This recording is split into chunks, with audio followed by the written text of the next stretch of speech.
How do you think about finding your niche in that market and expanding it?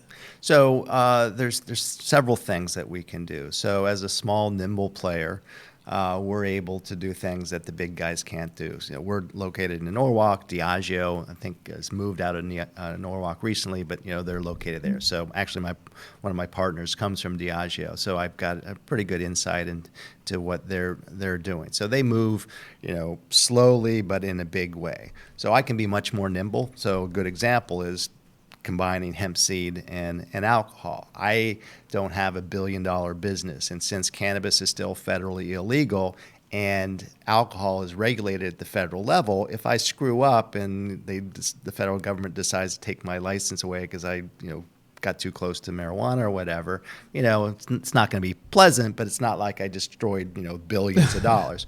Where at Diageo, that's a big concern. So they can't get too close to the cannabis plant. So we're able to do things that those big guys can't do. Also, there are some regulatory advantages that a small operator like ourselves can do.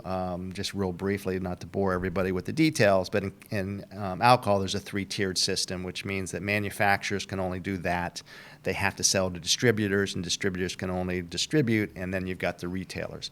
Well, in many states, including Connecticut, the regs are written so that if I'm a small producer, and I think the threshold is like 100,000 gallons of spirits in a given year, I don't have to abide by that 3-tiered system. So that means I can sell spirits for off-premises consumption to people that visit me at my distillery.